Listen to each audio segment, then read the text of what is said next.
Oke teman-teman, Bismillahirrahmanirrahim. Assalamualaikum warahmatullahi wabarakatuh. Selamat pagi semuanya. Pada kesempatan kali ini, kami dari kelompok 3 akan menjelaskan mengenai perbankan syariah. Terlebih dahulu, kami akan memperkenalkan diri. Saya sendiri yaitu Nana Sutisna dan teman saya yaitu Nabila Restu Ayu. Kami di sini akan menjelaskan mengenai penyaluran dana pada bank syariah.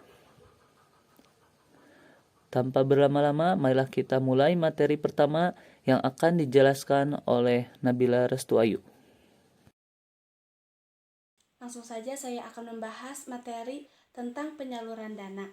Penyaluran dana yaitu suatu proses pengelolaan dana-dana yang terhimpun dari masyarakat yang pada dasarnya pengelolaan dana tersebut dilakukan untuk kepentingan bank dan masyarakat pada umumnya.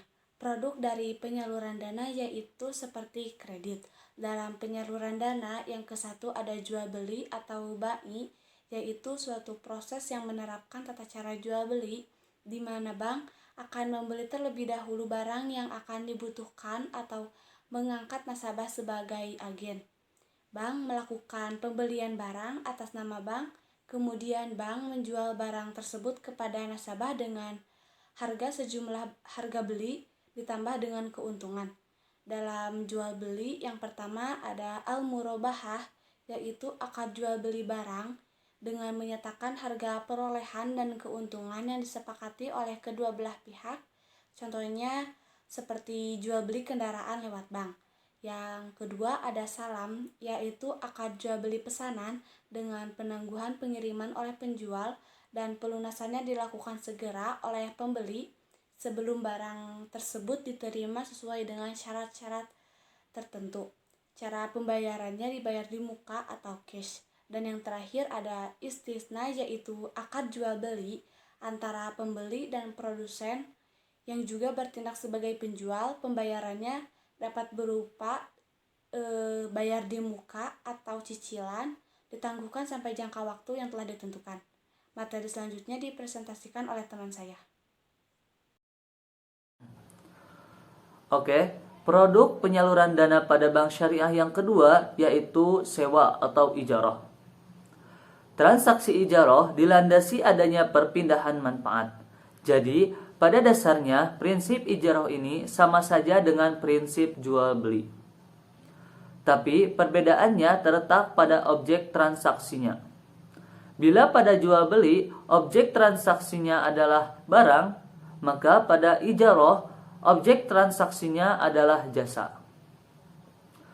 Kemudian, pada akhir masa sewa, bank dapat saja menjual barang yang disewakannya kepada nasabah. Karena itu, dalam perbankan syariah dikenal ijarah muntahiyah bitamlik atau sewa yang diikuti dengan berpindahnya kepemilikan, yang mana harga sewa dan harga jual ini disepakati pada awal perjanjian. Selanjutnya, produk penyaluran dana bank syariah yang ketiga yaitu prinsip bagi hasil atau syirqah.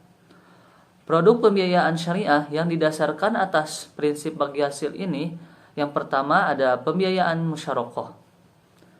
Transaksi musyarakah dilandasi adanya keinginan para pihak yang bekerja sama untuk meningkatkan nilai aset yang mereka miliki secara bersama-sama.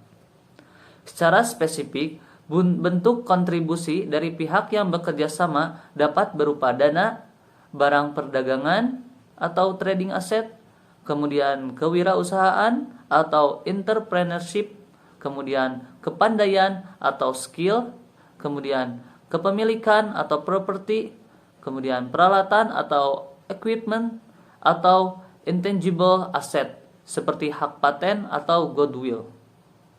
Kepercayaan atau reputasi, kredit worthiness, dan barang-barang lainnya yang dapat dinilai dengan uang. Ketentuan umum pembiayaan musyarakah ini, yang pertama, semua modal disatukan untuk dijadikan modal proyek musyawarah dan dikelola bersama-sama. Kemudian, menggabungkan dana proyek dengan harta pribadi. Yang ketiga, menjalankan proyek musyarakah dengan pihak lain tanpa izin pemilik modal lainnya. Yang keempat, memberi pinjaman kepada pihak lain. Yang kelima, setiap pemilik modal dianggap mengakhiri kerjasama apabila yang pertama, menarik diri dari perserikatan. Yang kedua, meninggal dunia. Yang ketiga, menjadi tidak cakap hukum. Yang selanjutnya yaitu biaya yang timbul dalam pelaksanaan proyek dan jangka waktu proyek harus diketahui bersama. Keuntungan dibagi sesuai porsi kesepakatan, sedangkan kerugian dibagi sesuai dengan porsi kontribusi modal. Proyek yang akan dijalankan harus disebutkan dalam akad. Setelah proyek selesai, nasabah mengembalikan dana tersebut bersama bagi hasil yang telah disepakati untuk bank. Produk syirkoh yang kedua yaitu pembiayaan mudharabah. Mudharabah adalah bentuk kerjasama antara dua atau lebih pihak di mana pemilik modal kepada pengelola atau mudharib dengan suatu perjanjian pembagian keuntungan. Bentuk ini menegaskan kerjasama dalam paduan kontribusi 100% modal khas dari shahib al-mal dan keahlian dari mudharib. Transaksi jenis ini tidak mensyaratkan adanya wakil shahib al-mal dalam manajemen proyek. Sebagai orang kepercayaan, mudharib harus bertindak hati-hati dan bertanggung jawab untuk setiap kerugian yang terjadi akibat kelalaian. Sedangkan sebagai wakil shahib al-mal, dia diharapkan untuk mengelola modal dengan cara tertentu untuk menciptakan laba optimal.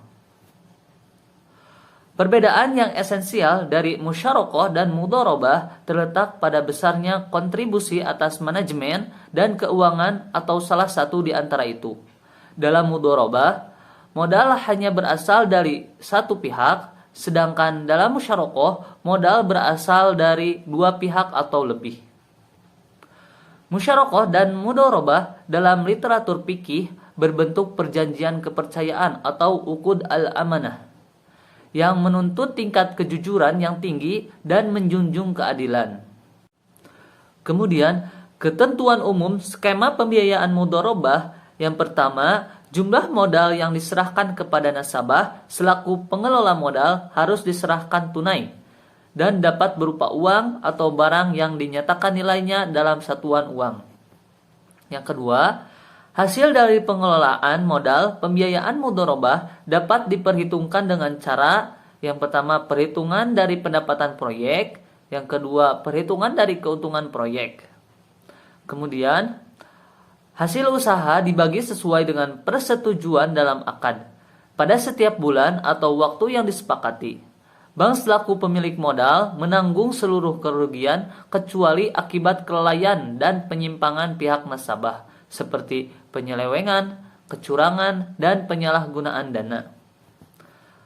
Yang terakhir, bank berhak melakukan pengawasan terhadap pekerjaan namun tidak berhak mencampuri urusan pekerjaan atau usaha nasabah. Jika nasabah cedera janji dengan sengaja, misalnya tidak mau membayar kewajiban atau menunda pembayaran kewajiban, maka ia dapat dikenakan sanksi administrasi jasa perbankan syariah.